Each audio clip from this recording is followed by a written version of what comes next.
Welcome back to my channel, guys. It's Diva the Divine Light. Make sure you hit that like button on your way in and out. Share, subscribe, and leave your comments down below. Enjoy the show. Well, as you guys all know, I'm pretty sure that Azriel has finally come out of her shell. And she spoke up a little bit about her experience with R. Kelly. I have this article here that was from The Sun.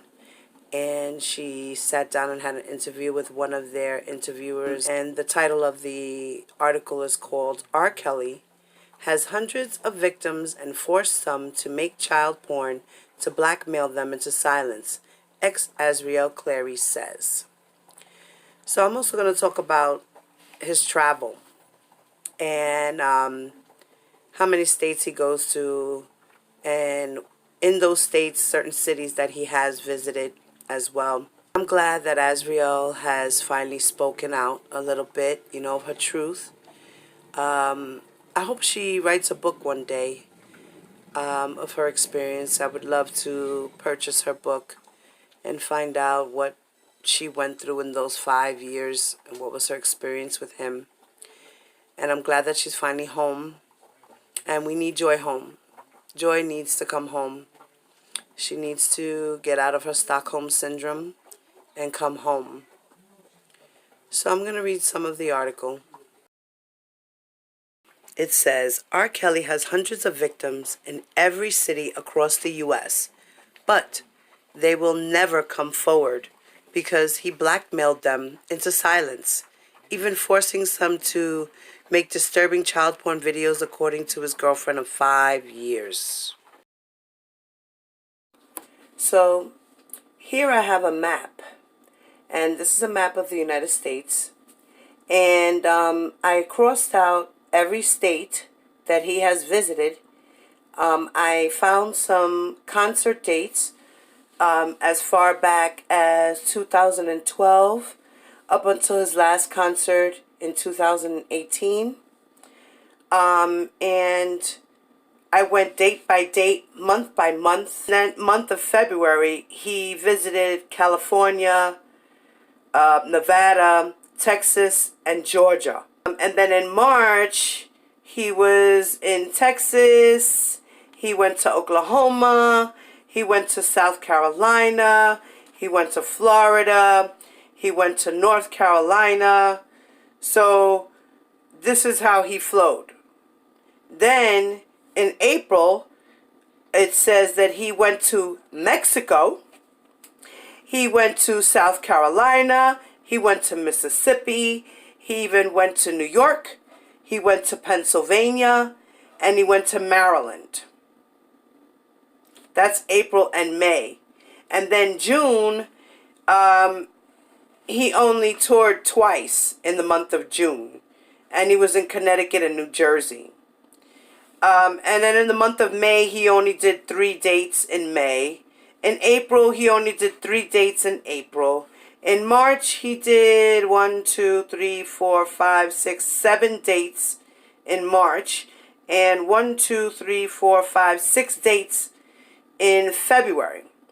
So he only goes out like anywhere between 2 times to, right? Let's see, 3 times or 2 times? 3 times a month to 6 days a month.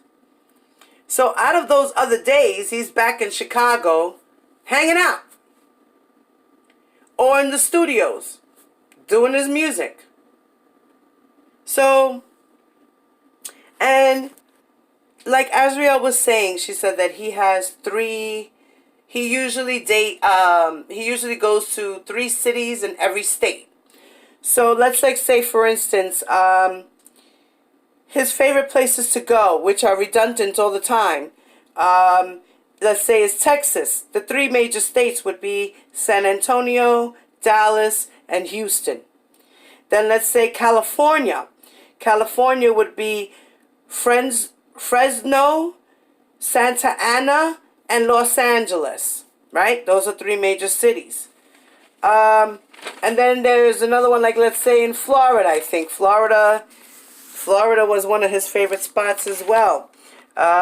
He's gone to the 3 major cities would be Miami, Tampa, and Jacksonville. So yeah, I think she's right. This guy has a problem. He is a sex addict. She even said that she has to have sex up to at least 5 times a day. 5 times a day? Like, that's crazy. That's crazy. I mean, for a normal man, twice is good enough. You know what I'm saying?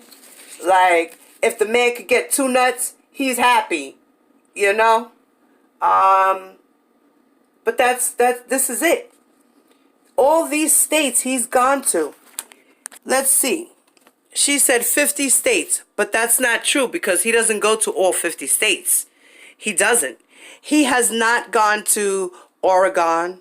He has not gone to Idaho. He has not gone to Wyoming. He has not gone to Utah. He has not gone to New Mexico. He has not gone to Kansas, Nebraska, South Dakota, North Dakota. Where else?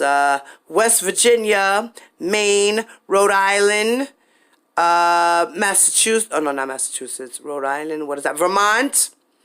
Let's see. Delaware. And that's basically it. And Iowa. Those are the places he hasn't gone. Other than that, he's even gone to Canada. He's even gone to Canada. And he's been to, let me see, where else? He's been to Trinidad, Tobago. He's also been to Georgetown, Guyana. And he's even been to South Africa. Three times he's been to South Africa. He's even been to St. Lucia. Okay? Yeah, St. Lucia. And like I said, Canada.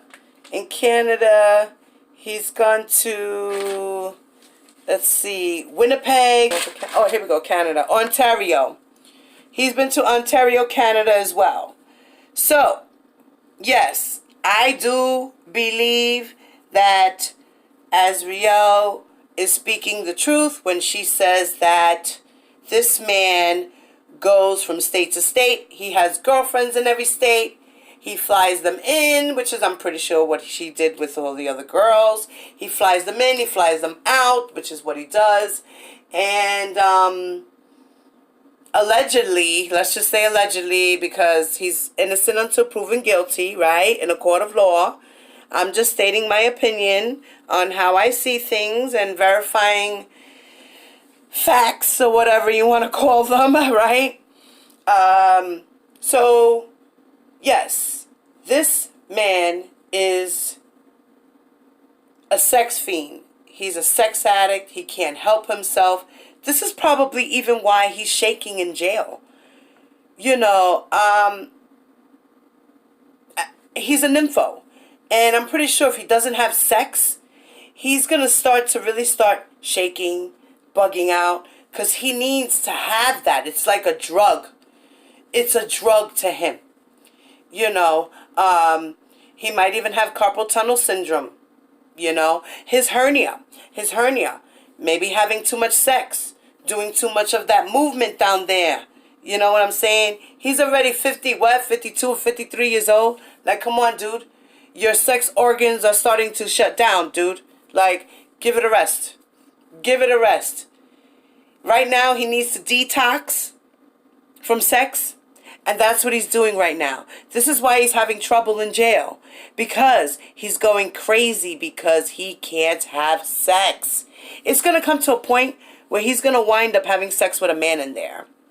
And I pray to God that he doesn't rape the person. You know. So, yeah. I believe Azriel when she says he's got flings and girls in every state. And these are the states. As you can see, they're all crossed out in X's. that he has done tours. He has been touring, concerts held for R. Kelly. He has been touring since 1996 across the world, between the states and going abroad a couple of times. Because we all know he doesn't like to fly. So going across to another country is difficult for him, but he'll do it if need be. This is why he doesn't have a bond, because he tried to do that slick shit with Dubai. And I understand why he wanted to go to Dubai, because he knows that in Dubai, he can do whatever he wants to whatever little girl he wants, because in that country, I think like their wives are like 10 or 12 years old, something like that. You know what I mean?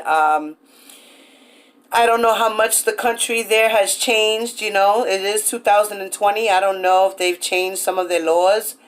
But you can have a young girl over there and it'll be okay, no matter where you go in that country. You know what I'm saying?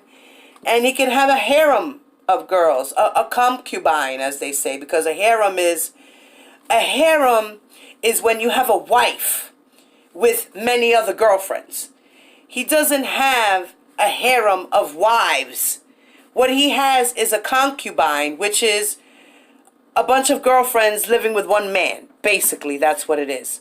So I want to read this article to you guys, and it's going to talk about Azriel and her experience with R. Kelly. And the article is from The Sun.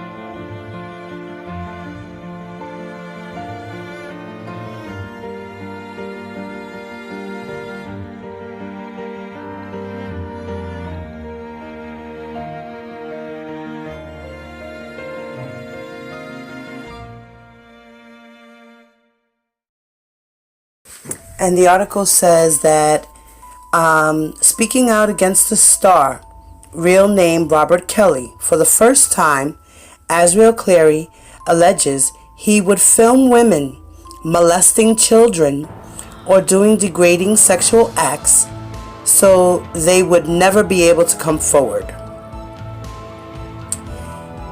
In an exclusive interview with The Sun, Azriel, 22, said, "I think that there's hundreds of victims out there. Robert has his live-in girlfriends. He has girlfriends in every city, and he has flings in every city. There's usually 3 main cities in every state, so 3 times 50, that lets you know how many women are probably out there, and that's probably not even hitting it on the nail. For the most part, he blackmails everyone.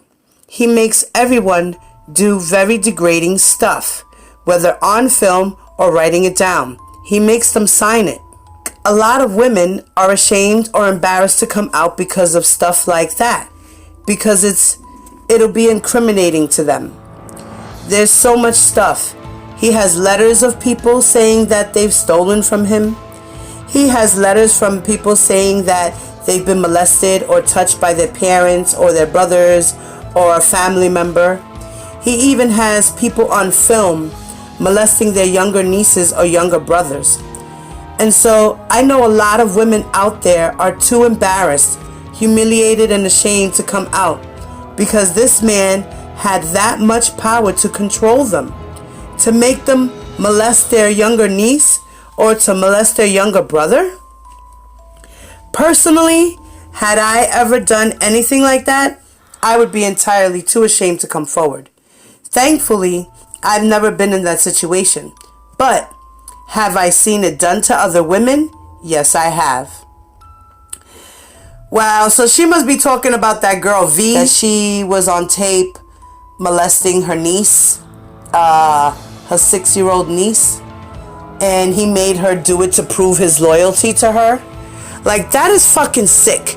And for a woman to sit there and actually say, okay, like, you're totally starstruck, brainwashed, on a whole nother level. I don't understand. Like, why would these women put themselves through this for this man?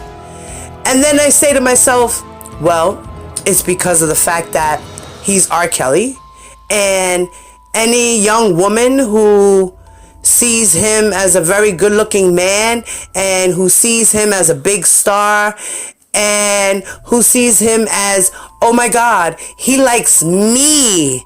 Out of all these women, he's talking to me. So, yeah, these girls are going to be very impressionable. And these girls are going to be vulnerable. And these girls are going to be naive. And they're going to be taken advantage of. Because of the fact that he has that much star power. So, a lawyer for R. Kelly, as we all know, is Greenberg, said that Azriel's allegations were untrue, and that, however, her claims of abuse echo the criminal allegations that R. Kelly currently faces. So, we all know that R. Kelly was arrested in July, and he's on federal charges for child pornography and racketeering charges. And then in May of 2019, it was revealed he had been charged with 11 new counts of sexual assault against a teen victim. And then, he's always claiming that he's innocent of all the allegations and the sexual abuse of underage girls. And he furiously dismissed the claims in his first interview after being charged in February. That was when we saw him do the Gayle King interview. So now, Azriel Clary, she talks about how she's forced to have group sex, like orgies and shit, threesomes and foursomes and fivesomes and sixsomes and whatever somes this guy wants to have.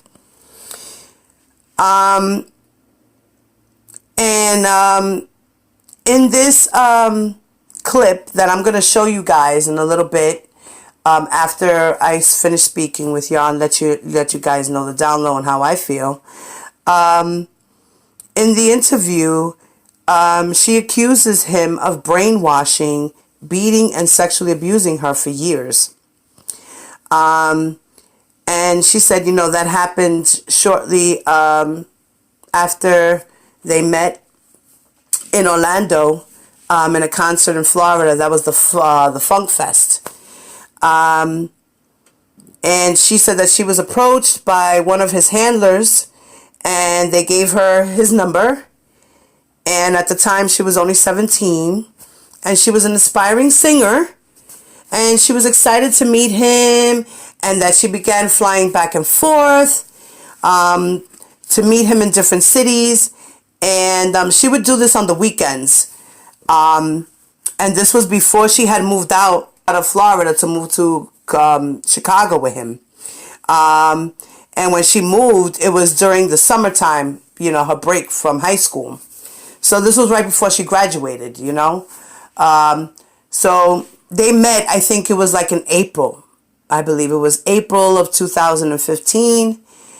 And so like she said, at that time in April, so from April till June, for those 3 months, she was just traveling back and forth on the weekends. So he was doing whatever he was doing with her back then, only on the weekends, flying her in and flying her out. Sex trafficking her back and forth, because that's what that is, sex trafficking her. Because he wasn't doing anything with her music. He wasn't doing nothing with her music. And then she took her break, which was in June. So from June, I guess from June on is when because she said she moved in with him during her summer break. So she moved in with him in June. So that's like 3 months later, he's like, boom, you staying with me now. You gonna live with me now. Like, you're mine. and you ain't going nowhere. You know what I mean? That's how that process started. He gained her trust. He swept her off her feet. And then she said, oh my God, he's in love with me. Yes, I'm going. I gotta go. I'm never going home. I love him. You know what I mean? And at that time, she said that she became one of the 5 live-in girlfriends. So I guess when she moved in, there was 4, and she was the 5th one. And then she says that she was given the title as the number 1 girl. With him, he kept promising to her that he would marry her and have children with her. So here he is dangling this money, this lavish lifestyle of giving her whatever she wants as long as she does what she's told, and she's a good girl, she can get everything she wants. She can eat, she can shower, she can do whatever she wants, right? Okay.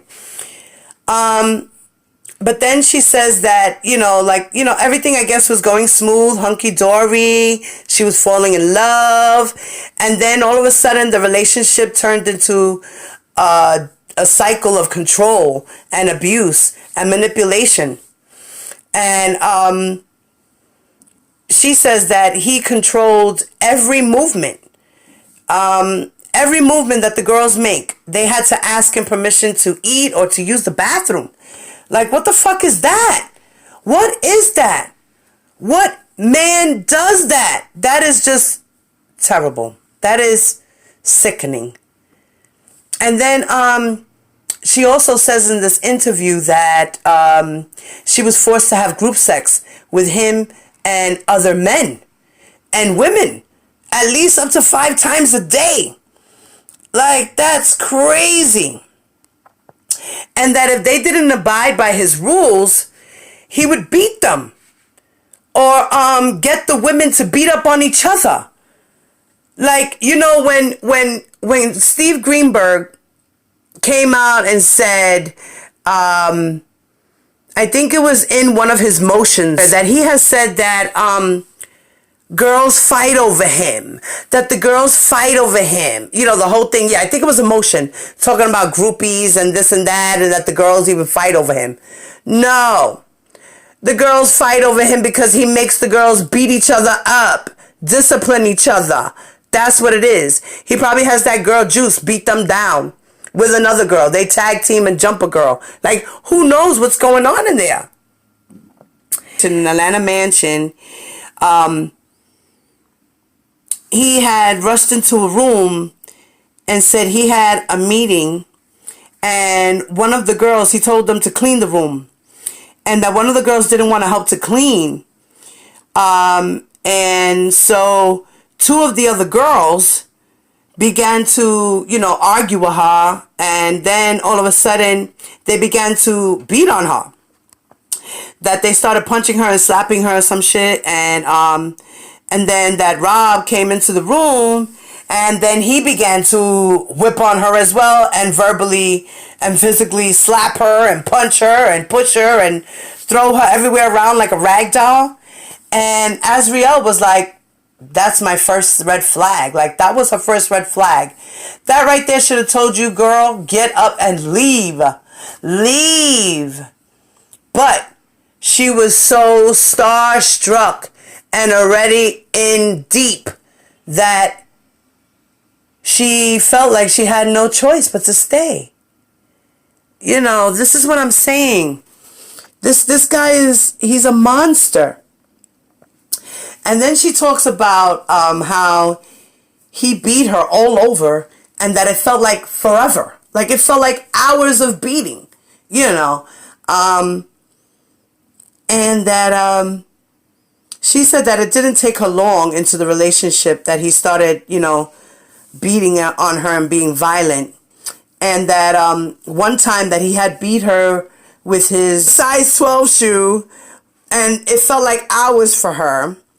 and that she was butt ass naked when he beat her with the shoe. Like, who does that? That's like a parent whipping on your child and being like, how dare you, pop, pop, pop, pop, pop, I'm gonna whoop your little ass, Like, I can imagine that's probably how he beat her. Like, and then the reason was the stupidest shit in the world. Like, this is how you could tell he's an abuser. You're beating her because she was keeping in contact with one of her high school friends. Like, what, get the fuck out of here. Like, who the fuck are you to be telling me I can't talk to my friends? I can't have a life outside of my world, inside with you. Like, what is that? This is why she disappeared from social media, because he made her delete it. She wasn't allowed. He took her phone away. He gave her another phone. Yes, the girls always had their phones, but he exchanged them and gave them their phones, his phones to them, new phones, so that he could monitor those phones. You know, and she said that, I believe it was Juice, who wound up running a bath for her, and that her body, she said that her body was covered in welts and bruises, and he looked at her like, you know, oh my God, what did I just do? And it's crazy. You know, she says that she was just talking to her friend from high school, and that she didn't like that he was still talking to them, and that she thought that she was keeping things from him. So she said she was just in communication with two of her girlfriends, and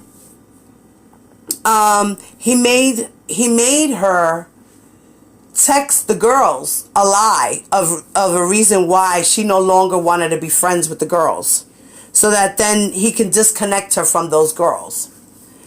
You know, that's what he does.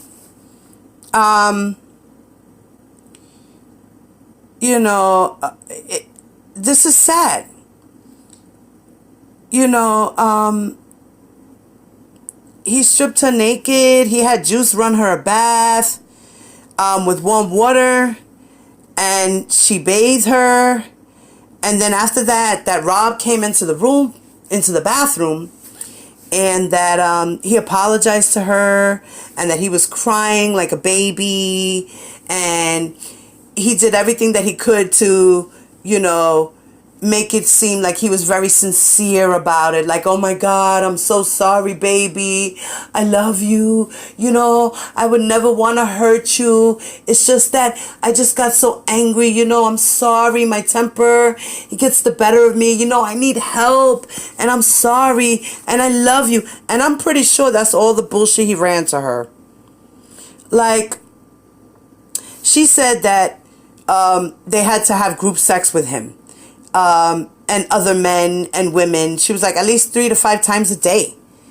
And that sometimes he would make them do degrading sexual acts, which I guess would be like, you know, having sex with each other, as well as probably drinking each other's pee, eating each other's feces.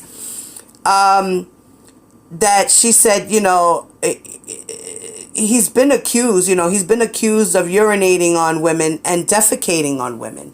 So defecating, I believe that means, I don't know if that's shitting, throwing semen, or, I'm not sure. I'm going to look up that word. I'm not sure about that word, but I'm pretty much, that's probably what it is.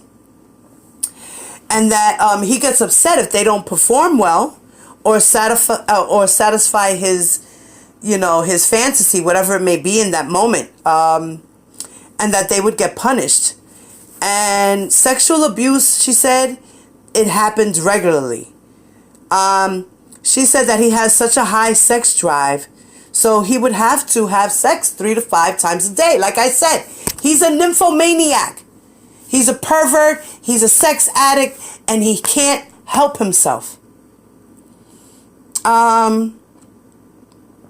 she said that, it was just, Azriel wound up saying in this interview that it was just easier to just please him, than to be getting beat every day or every other day. And then I'm gonna say a quote from this article where she says, "It was always just something that happened. And if you did not want to participate, if you embarrassed him in front of other women, or even just did not perform well, he would tell you to leave or wait in the restroom with the water on until he finished." Like, what is that? Why am I waiting in this room and why am I running the fucking water?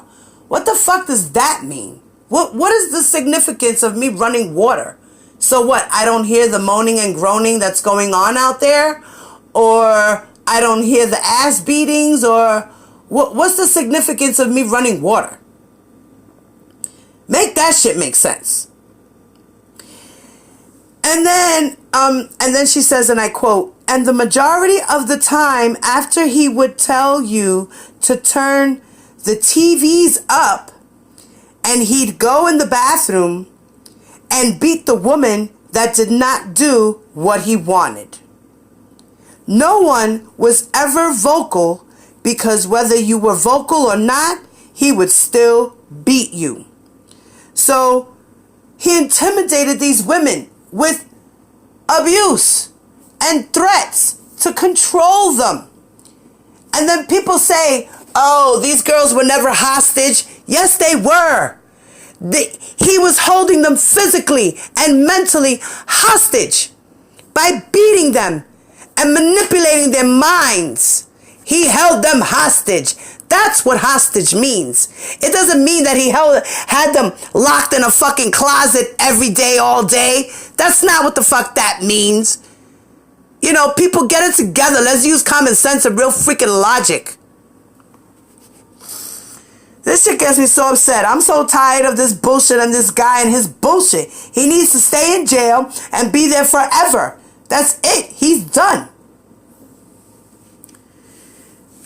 Then she says, and I quote, "But within those months of years, although he is not personally intimate with the girl, he will still make them participate and do things to other women and make them watch him do other things to women to break them down." See? So like I said, he's torturing the girls.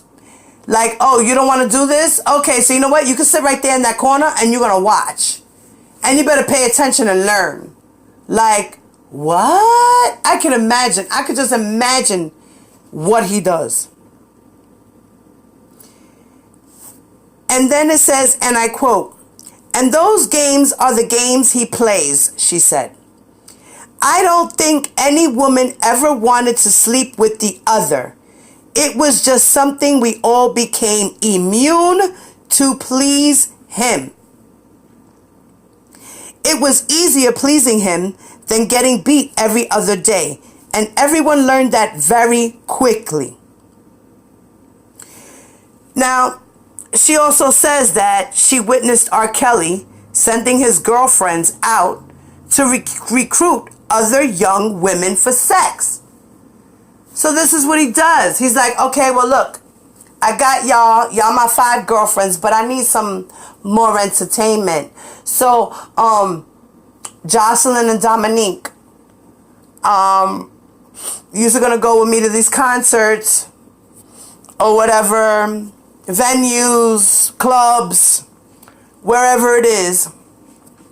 Ride in the Sprinter and pick up girls off the street. Whatever it is. Who knows what it is, allegedly, that he does." So then it says, and I quote, "I've seen him ask women to go approach other girls for him and give them his number, like at the mall and things like that," she said. Okay, so look, he even goes to the mall. He goes to the mall and he sends girls out and he says, "You and you, Joy and Az, go walk around over there, and I'm going to be over here huddling with all these groupies, fans, because that's what he's calling them, right? Groupies. So I'm going to be here and you're going to go over there. And oh, look, there goes a girl right there. She's eyeing me. You know what? Here, go give her my number right there. Her right there with the red shirt. Oh, okay. Whatever you say, master. Oh, brother, this is sick. Then it says, and I quote, "It could be anywhere really. You could be out eating at the park, in the middle of driving.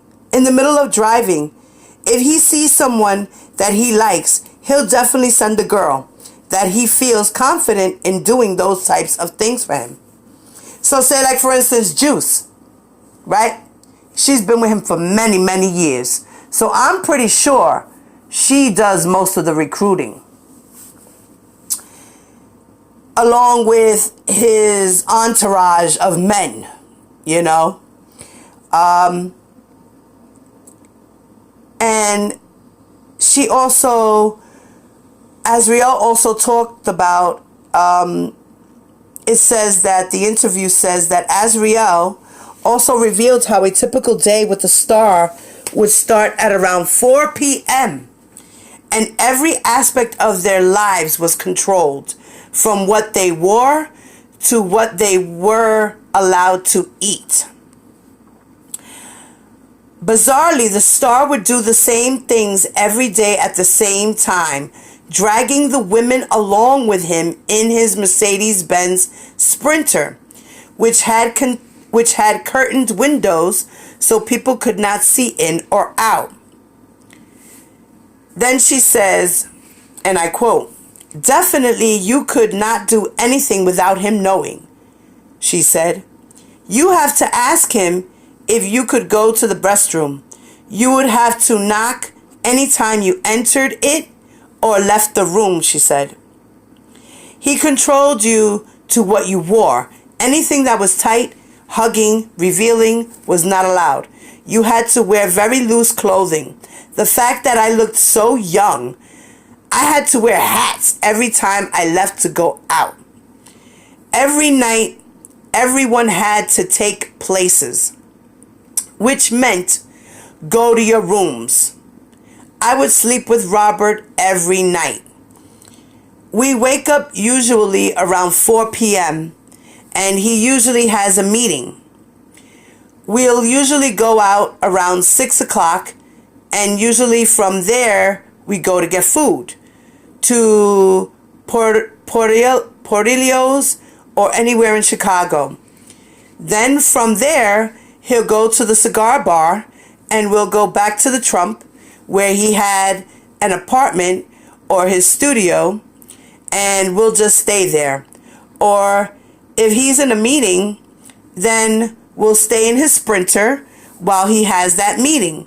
And usually that can be anywhere from 2 hours to 5 hours that we're sitting in the Sprinter." Are you kidding me? He's like, "Listen, I'm having a meeting and you can't be there, not even in your rooms. So therefore you just have to sit in the car till my meeting is over. So if that meeting is going to take 6 hours, 7 hours, 8 hours, now I'm sitting in this this Jeep for 8 hours. I'm hungry. I got to pee. And what am I doing? Sitting in here waiting. What is that?" Then it says that Steven Greenberg made a statement to the Sun, and he says, and I quote, "We are surprised to learn that Miss Clary is now making these allegations. Restricted by the protective orders the prosecution requested, we are not able to litigate these matters in the press. However, the information provided is directly contrary to the facts that have been brought forward by Miss Clary in the past. The facts she is now reciting are directly contrary to her numerous other accounts, as well as in certain instances what we expect to be the documentary proof from sources not involved in any of the pending cases. In sum, Miss Clary had a long-term consensual relationship with Mr. Kelly. It continued after he was arrested, when she was free to do as she wished. It is clear that she now seeks to benefit from their relationship. The allegations are not true. Still, Mr. Kelly bears only goodwill towards Miss Clary. So Greenberg has the nerve to say all this yada dada dada. And you know, Greenberg is a lazy lawyer. According to an article that I was reading, we all know that he was the lawyer for Drew Peterson, and there was some disputes between the team of lawyers. The lawyer, his name was Brodsky or something like that, Joel Brodsky, and Greenberg had friction, and Brodsky used to talk about how Greenberg was very lazy and he wasn't doing what he was supposed to be doing. He was supposed to do certain tasks. He's doing other things. And, you know, and I noticed that he puts in these motions for Kells, and all these motions are bogus motions. Like, oh, this motion is to see if he can travel. Oh, this other motion is to make sure to see if he can live with his girlfriends. Oh, this is to make sure that he gets out of, como se dice, that he was in the shoe. Trying to get him out of the shoe. Trying to get him bail. Like, he's not trying to get evidence knocked down. Like, he only did one motion to knock out certain charges, and those are the same exact charges that Daryl McDavid and Milton Brown were accused of. I think it was like I think it was 5, 6, and 7, and 8 or something like that charges. The charges number 5, number 6, number 7, and number 8, I believe it is, that they want to get knocked out. But womp womp, judge just denied motion. So they're all screwed. And I think Daryl McDavid is definitely going to cop a plea because they're not dropping those charges. And Greenberg is doing what he does best. Being lazy and trying to be in the spotlight, because that's all he is for shine and spotlight. He's only R. Kelly's lawyer for clout. But, you know, keep working for Kells because you're doing a great job. You're going to put him under the bus, and this is where he needs to be. And Greenberg, you know you can't fight half those charges. So, yeah, definitely, R. Kelly's definitely doing like 500 years in jail. So, and then in the article, it says that part of their routine, as we were talking about their routine, part of their routine, it says that R. Kelly usually goes straight into playing basketball at around like 11 or 12 at night, you know, midnight. And that he plays basketball all the way into the morning to maybe like 3 or 4 in the morning. And then Azriel said that after the game, after they go play the ball, then they go eat again. And she says, and I quote, "Well, we'll go somewhere late night, usually White Castle or McDonald's, and get some food. And then from there, we go back to the studio, and he would just record music all the way up until like 7 or 8 in the morning. Then we watch a movie and go to sleep and do it all over again. It was like that for 5 years. Oh my God, he's so boring. What do you mean? That's what you did for 5 years, mommy? Like, come on, man. Oh, God, seriously? then it said, she said that, that they would wake up, 4 o'clock in the afternoon, and then, they would do whatever, and then by 6 they're getting something to eat, and then, if he has to have a meeting, he'll have meetings, and then I guess he'll go from there, and they'll go get something to eat again, then they'll go play basketball, then they'll go get something to eat again, then they go home, they watch a movie, they probably, sex in between all of that stuff. Like, that's crazy. I don't know. This is crazy. And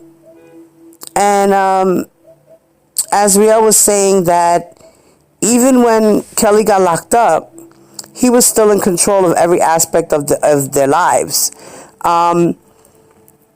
He would make her go and wave to him while he was in jail.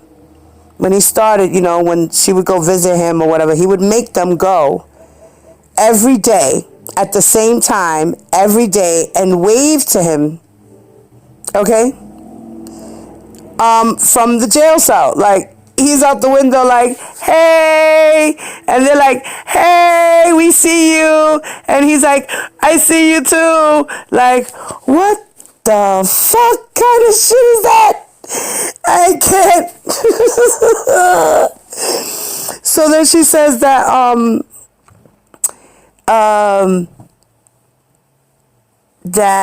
they would have the handlers, because they were the only 2 women after that. They're the last ones that were there. Azriel and Joycelyn were the last ones there. And, they remained loyal to him. She said even to this day she remains loyal to him, in some sense, I guess. But that they did have handlers, that the handlers would make sure that they followed his rules. And Azriel was saying, and I quote, she said, MCC is on the left side of the street, and there's a train that runs straight in front of the MCC in Chicago. So every day he would make us go up there and stand up there and wave to him at 4 o'clock through the window of the jail. Like, this was a ritual every day since he's been locked up. What type of shit is that? She said, and I quote, every day, whether it's snowing, raining, storming, he didn't care. Just go up there and wave to him every day at 4 o'clock. I was the only one that he wanted to visit him in jail. So for those first 4 to 5 months, I was the only one visiting him, which was very hard on Jocelyn, and it was still a way of manipulation by keeping her angry at me because I'm the only one that can see him.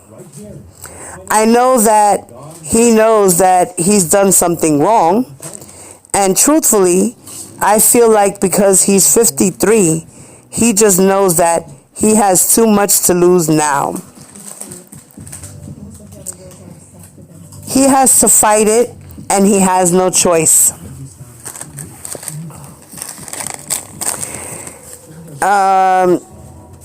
He has to fight it, and he has no choice. And so he just really has no choice but to fight. He's been doing this for so long. He's been denying this for so long. He really has no choice but to continue to fight. Azriel says, one of the most heartbreaking aspects of her 5-year ordeal was being banned from talking about her family. So he even banned her from talking to her family. Like, if I catch you talking to your family or calling them, I'm going to break your neck. Like, wow. And then it says, the article says, aside from a few rare phone calls, she had no contact with her parents for the whole 5 years she was with R. Kelly. So, You know how supposedly Shabazz is making this documentary, right, for R. Kelly, and he released a little bit, como se dice, a trailer. So he releases this trailer, and in one part of this trailer, you see Azriel sitting there with her dad. And in this little segment there of the interview, she says to her father, you know, you can't act like I didn't try to call you, you know, because I did try to call you. We did speak a couple of times.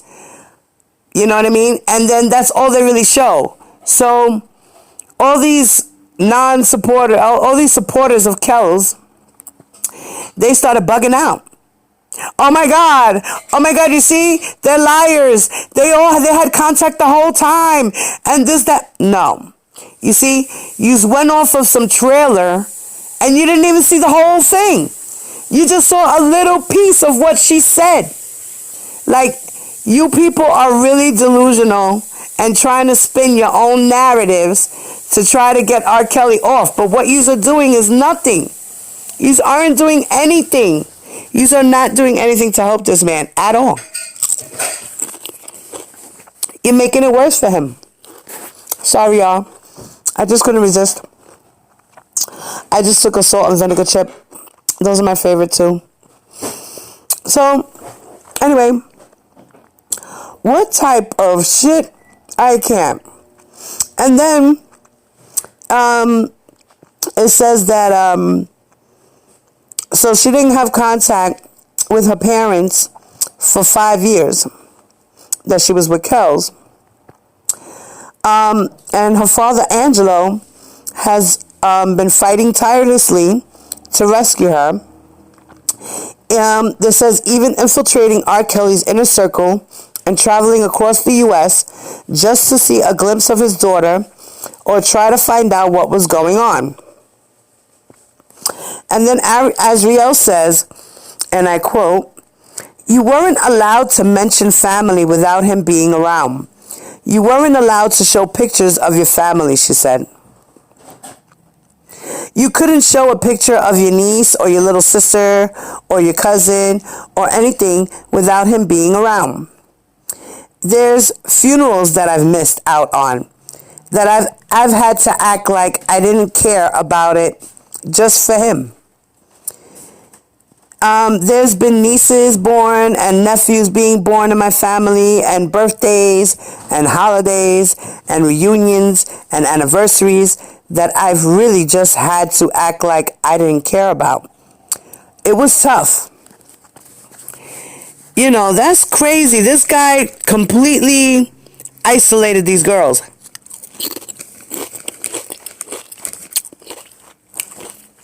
He completely isolated these girls from the world. Like, wow, that's sad. And then, you know, she also talks about how she lied on the Gayle King interview. You know, I mean, we all knew she was lying. We all knew it. We all knew she was lying and she was covering up for him. It just, you know, it had to come out of her to tell us the truth. So she finally spoke out. And I'm proud of you, Azriel. Very proud of you, sweetheart. Keep your head up. That's all I say is keep your head up, mama. Keep your head up. So, Azriel, she did the interview with Gayle King, in which, you know, we all know that she was defending Kelly and to the fullest. But, you know, she regrets it now. She really regrets it. She went and she saw the documentary, and that was enough for her. Like, she saw the documentary. She's been hearing things, you know what I mean? I think that documentary woke her up to say, wow, I really was manipulated. I really was being abused. He never really did love me. He only loved my sex. He only loved me for his own sexual gratification and the things that she was do for him to show her loyalty. That's it. So, Then she says, and I quote, Bill Cosby and everybody else. I definitely do believe, I definitely do believe that I was very naive and very brainwashed and manipulated by him, she said. And as much as I hate to say it, I'm woman enough and I'm grown enough to admit that yes, I was brainwashed. And yes, I was manipulated. And yes, this man did have me wrapped around his finger. If he would have told me to jump, I would have said how high. It was all in because I just genuinely just loved him and I loved hard. Bendito, you see, that's what I'm saying. Like, he really, really manipulated these girls to make them feel special. And then beat them in the same breath. And then say I love you in the same breath. And I'm sorry in the same breath. That's crazy. So, you know, she left R. Kelly in November of last year. And she returned to live with her parents after she watched the documentary. And she realized that the extent of the abuse she and other women had suffered, she says she's still struggling to adjust to her own life and to life on her own. And we all know that she recently had got into a fight with Jocelyn. That was a hot mess. And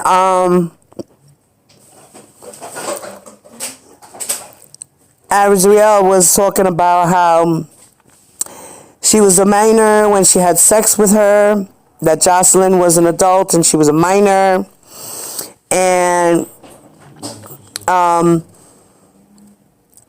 she also said that that day, because everybody was talking about, oh, it's a setup, and this was all a setup, and it was a fake fight, and they were just doing it for the cameras, and yada da da da, and all this hot mess, right?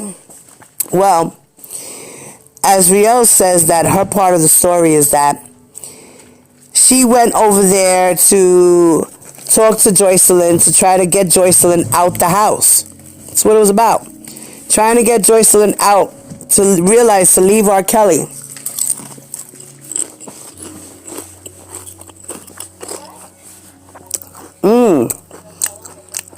These chips are the bomb, y'all. So, that was her truth. She wanted to save her and tell her the truth about R. Kelly. You just reading that shit? Yeah. And then she wound up pressing charges on Jocelyn because Jocelyn had hit her with the phone in her face. And so Jocelyn had got arrested. And I believe they charged her with a misdemeanor battery. And she just recently went to court as well. And Joy didn't even want to talk to her parents or her family members. Like, that was just sad. That was really sad to see. But Azriel says that, and I quote, life is definitely hard. It's a lot to adjust to. It's a lot that I missed out on. I just feel really ashamed for giving someone that much power over me. For the most part, I'm taking the steps to, regain that freedom back and just get comfortable living in my own skin. There are times where I'll still knock before I enter a room, or feel like I have to wear sweats or cover up, even in the own comfort of being around my family and stuff. There are times where I'm not affectionate with my family because I just haven't talked about them, You're not allowed to talk about them or bring them up without his permission. Oh boy, and she says that she just wishes she could erase every memory she has. That's so messed up. These girls were like I said, he persuaded them, he manipulated them, he ate their brains, man. Literally ate their brains and suckered them up. That's why he likes them young, because he could do that. They're impressionable, they're naive. Some of these girls have never even been in a real relationship. And then you get into a relationship and it's with R. Kelly. Like, come on. Y'all gotta realize, I know all you supporters are like, you sound jealous. You all sound jealous of these girls. You are mad because you wish that y'all could have been there. Y'all wish y'all could have been there and gotten all those things from Kells and bags and shoes and whatever it is that he did for them. Y'all wish. Y'all wish. So then Azriel says, and I quote, "So there's been so many years I've gone without even bringing them up or thinking about them that I've really just lost touch with them. And that's definitely the most heartbreaking thing. Like not being able to see your brother or your dad for 3 or 4 years and still not wanting to hug them." And when asked about her feelings towards R. Kelly, Azriel simply just says she feels sad for him now. She feels really sad for him. And then she says, and I quote, "I really do, because I loved him. I gave him all of me. And because I gave him all of me, he did not have to take advantage of me the way that he did." And that's what really was the most heartbreaking, because what he did was so wrong. And the fact that once I watched the documentary, seeing him do it to so many other women, it kind of makes me feel like, okay, I'm not special. You've been doing this since the 1990s. You see, exactly what I said. Exactly what I said. That's what I said. I would have felt the same exact way she felt. Like, I watched the documentary. You've been doing this shit to these girls all these years. I'm not special. All those lies and everything you were saying was just a repetition of your years of life with women.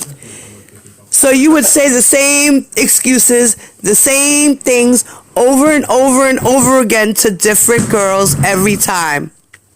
Because he knew that those lines were the lines that ate up their minds. You see? He's a bastard. He's a bastard. Then she says, No, you love him. "No, I hate that nigga." She says, Singing his song in the shower. Right. I don't fucking sing none of that nigga's songs in the fucking shower. Not anymore. Then it says, that was my husband, by the way, y'all. Say hi. Hi, hubby. Say what's up, YouTube world. What's that? It's the YouTube world. Say hi, YouTube. Bye-bye. That's the old man. That's my old man. So like she said that he's been doing this since the 90s. So she didn't feel special at all. That shit just crushed her heart. So, and then she says, and I quote, "It's really heartbreaking because I genuinely did love him and I genuinely did want a future with him.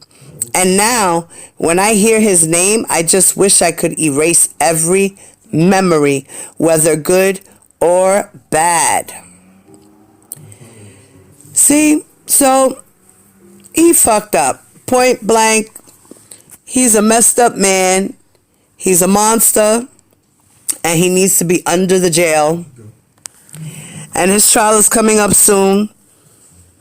His first one for Chicago. And that starts in April of 2020. April 27th, to be exact. And he will have his day in court. And he's going to be locked up for the rest of his life.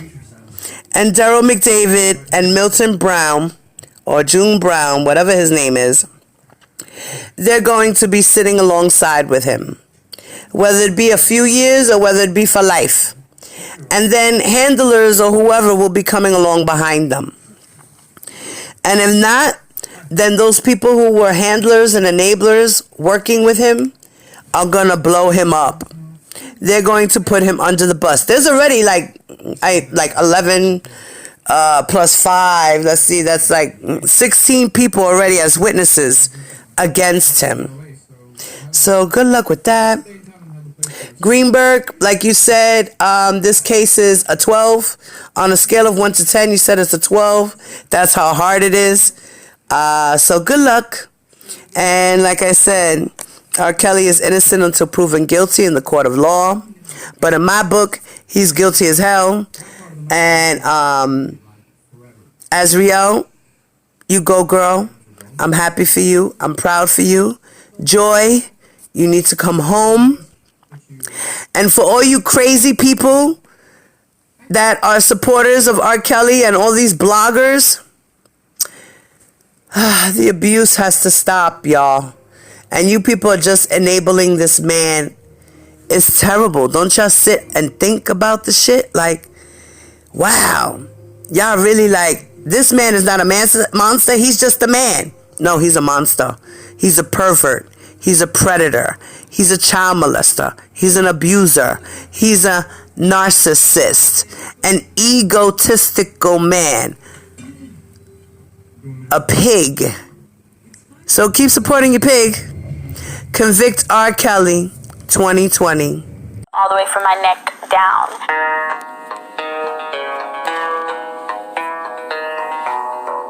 I met him when I was 17. Someone from his entourage came and gave me Robert's number on a sheet of paper, and that was the start of everything.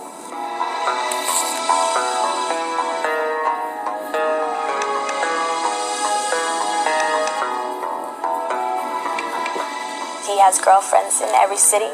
He has flings in every city. There's usually 3 main cities in every state, so 3 times 50. That lets you know how many, women is probably out there, and that's probably not even hitting it on the nail. He makes everyone do very degrading stuff, whether on film or, he makes them do degrading stuff. Writing it down, he makes them sign it. And I think a lot of women are ashamed or embarrassed to come out because of stuff like that, because it'll be incriminating them. There's so much stuff. He has letters of people saying that they've stole from him. He has letters of, people saying that, they've been molested or touched by, their parents or their brothers or a family member. He even has people on film molesting their younger nieces or younger brothers. And so I know a lot of women out there are embarrassed and are humiliated and are ashamed to come out because this man had that much power to control me, to molest my younger niece or to molest my younger brother. I wouldn't, personally, had I ever done anything like that, I would be entirely too ashamed to come forward. Thankfully, I've never been in that situation, but have I seen it done to other women? Yes, I have.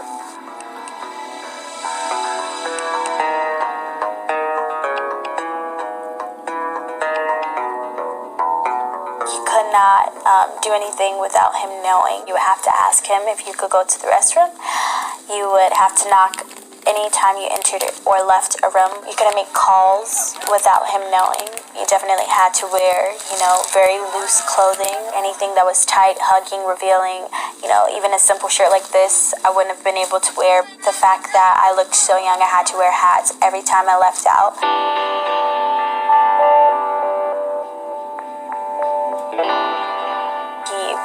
Beat me with a shoe, a size 12 foot Air Force One, and he beat me all over, which felt like hours, and I was whelped all the way from my neck down.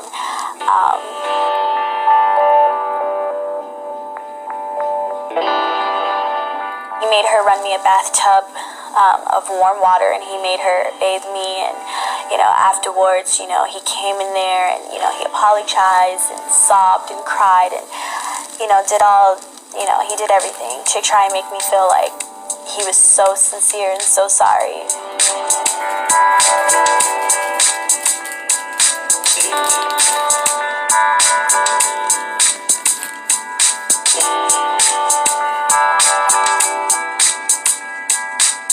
There's been so many years that, I've gone without even bringing them up or thinking about them, that I've really just lost touch with them. And that's definitely the most heartbreaking thing, like not being able to see your brother or your dad for 3-4 years and still not wanting to hug them. And it's tough, but I'm getting there and I'm appreciative of that. So